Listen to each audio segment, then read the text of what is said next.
আসসালামু আলাইকুম।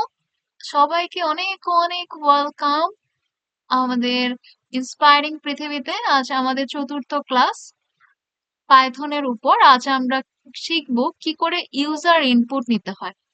আমরা বিভিন্ন ওয়েবসাইটে এবং ফর্ম ফিল আপ করতে গিয়ে দেখি আমাদের ইউজার এন্ট্রি নিতে হয়। এখানেও পাইথনের ক্ষেত্রেও আমাদের ইউজার ইনপুট নিতে হয়। ইউজার ইনপুট একটা প্রি ডিফাইন্ড ফাংশন আছে যেটা আমাদের সাহায্য করে। যেমন আমি নেম নামের একটা ভ্যারিয়েবল তৈরি করলাম। এরপর আমি যে ফাংশনটা ব্যবহার করব সেটা হচ্ছে ইনপুট ফাংশন। প্যারেনথেসিস দিব, এরপর আমি কোটেশন দিব, এরপর আমি জিজ্ঞেস করব হাউ আর ইউ।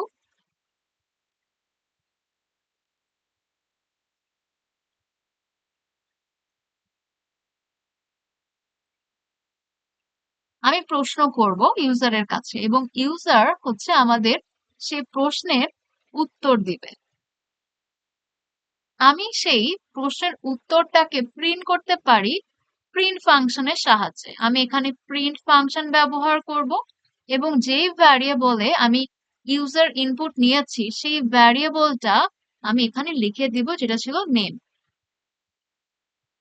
এরপর আমি যদি এটাকে রান করি, এখানে আমি যদি এটা একটু বড় করি, আমাকে জিজ্ঞেস করছে হাউ আর ইউ। আমি এখানে যদি বলি ফাইন, এন্টার, আমাকে ওইটাই দেখাচ্ছে যে আমি ভালো আছি। এইভাবে আমরা ইউজার ইনপুট নিতে পারি। এছাড়াও আমরা আরো কিছু কোয়েশ্চেন করতে পারি।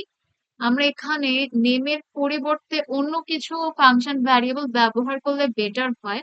আমরা যদি এখানে ব্যবহার করি গ্রিটিং, এটা বেশি সুইটেবল যেহেতু আমরা জিজ্ঞেস করছি কাউকে।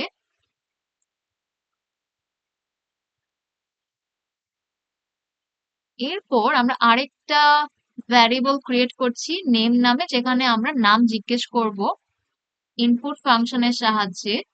ইনপুট, আমি জিজ্ঞেস করতে পারি এন্টার ইওর নেম, যেমন আমাদের ফর্ম ফিল আপের ক্ষেত্রে সাধারণত থাকে এন্টার ইওর নেম। একটু কোটেশন দিয়ে স্পেস দিব যাতে ইউজার এন্ট্রি নিতে সুবিধে হয়। এরপর আমি এই নেমটাকে প্রিন্ট করে দিতে পারি যাতে আমাদের ওই ভ্যারিয়েবলটা আমরা ডিসপ্লে হয় এবং আমরা দেখতে পারি। অথবা আমি এখানে একটু টেক্সটে কিছু লিখতে পারি, দা স্টুডেন্ট নেম ইজ, এরপর এটা শুধুমাত্র টেক্সট, এটা হচ্ছে প্রিন্ট হবে। এরপর আমি কমা দিব, এরপর আমি যে ভ্যারিয়েবলটা অ্যাক্সেস করতে চাচ্ছি সেই ভ্যারিয়েবলটা সরাসরি ব্যবহার করব এবং এই ভ্যারিয়েবলের সব ডেটা ইউজার যে এন্ট্রি দিল নামে সেটা হচ্ছে আমাদের স্টুডেন্ট নেম ইজ এর সঙ্গে একদম ইনক্লুড হয়ে যাবে। এখানেও আমি কিছু লিখতে পারি, এখানে আমি দিতে পারি, সেটা আমি না দিলাম, এটা আমরা রাখি। এখানে যদি আমি রান করি তাহলে আমরা দেখতে পারবো। আমি এটাকে বড় করছি। এখানে আমাকে জিজ্ঞেস করছে হাউ আর ইউ, আমি বলবো যে ফাইন। এবার আমাকে জিজ্ঞেস করছে এন্টার ইওর নেম, আমি যদি বলি ইন্সপায়ার, সেক্ষেত্রে বলছে the student name is inspire. এইভাবে আমরা খুব সহজে ইউজার ইনপুট নিতে পারি। এছাড়াও আরেকটা বিষয় হচ্ছে আমরা যখন ইউজার ইনপুট নিব আমাদের সবসময় মনে রাখতে হবে ইউজার ইনপুট গুলো হচ্ছে স্ট্রিং ডেটা টাইপে। বাই ডিফল্ট এটা হচ্ছে string data type, STRING, string data type. তাই আমরা যাই ওকে জিজ্ঞেস করি না কেন ও সেটা প্রিন্ট করবে, কিন্তু আমাদের রিটার্ন করবে হচ্ছে স্ট্রিং হিসেবে। কারণ ইনপুট ফাংশন অন্য কোনো ডেটা টাইপটাকে বোঝে না, ও বাই ডিফল্ট সবকিছুকে স্ট্রিং মনে করে। এটা আমরা কিভাবে বুঝবো যে ও স্ট্রিং মনে করে? আমি যদি জিজ্ঞেস করি এজ, নামের একটা ভ্যারিয়েবল ক্রিয়েট করি, এরপর হচ্ছে আমি ইনপুট ফাংশন ব্যবহার করি, এরপর আমি জিজ্ঞেস করি এন্টার এজ। এটা অনেকটা ফর্মের মতো হয়ে গেল। আমরা জিজ্ঞেস করছি হাউ আর ইউ, আমি জিজ্ঞেস করছি enter your name, enter age. কিন্তু এজটা আসলে তো ইন্টিজার হবার কথা, তাই না? কিন্তু এটা ইন্টিজার হবে না, এটা বাই ডিফল্ট স্ট্রিং দেখাবে। স্ট্রিং এর শর্ট ফর্ম হচ্ছে str। আচ্ছা, আমি যখন প্রিন্ট করব এজ কে, আমি এখানে দিয়ে দিই স্টুডেন্ট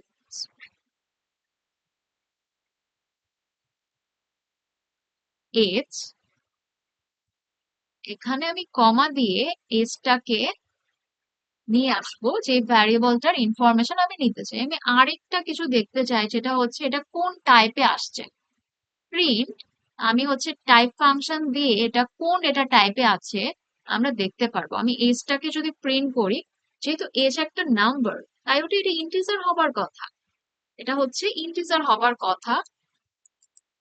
কিন্তু আমি যখন রান করব, তখন আমি যদি এটাকে বড় করি, আমাদের ইনপুট সেকশনটাকে, হাউ আর ইউ আমাকে বলছে, আমি বললাম যে ওয়েল। এরপর এন্টার ইউর নেম বলছে, আমি যদি লিখি KitKat, the student name is KitKat, enter age, আমি যদি বলে দেই স্টুডেন্টের বয়সটা হচ্ছে ৮, এন্টার। এখন স্টুডেন্ট এজ বলার সাথে সাথে ও আরেকটা রিটার্ন করছে ক্লাস str। কিন্তু এটা তো ৮, ৮ কি কখনো স্ট্রিং? ৮ তো কখনো স্ট্রিং না, ৮ তো ইন্টিজার ডেটা টাইপ। আমরা যদি আমাদের পূর্ববর্তী ক্লাসটা করে থাকি, প্রিভিয়াস ক্লাস করে থাকি, আমরা জানি এটা স্ট্রিং না, এটা ইন্টিজার হবার কথা। তাহলে এখানে ইনপুট ফাংশনের একটা লিমিটেশন আছে, তাই আমাদের টাইপ কাস্টিং করতে হয়, যাতে হচ্ছে আমরা ইনপুট ফাংশনকে বোঝাতে পারি কোনটা হচ্ছে ইন্টিজার, কোনটা হচ্ছে ফ্লোট, কোনটা হচ্ছে সেট ডেটা টাইপ, কোনটা লিস্ট ডেটা টাইপ। আমরা হচ্ছে আজ এই পর্যন্ত করলাম, আমরা শিখলাম কি করে আমরা হচ্ছে ইউজার ইনপুট নিব, আজ এই পর্যন্তই।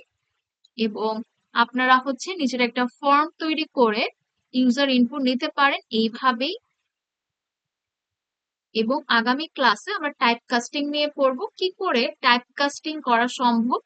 কারণ ইনপুট ফাংশনের একটা লিমিটেশন হচ্ছে এটা বাই ডিফল্ট সবকিছুকে স্ট্রিং মনে করে।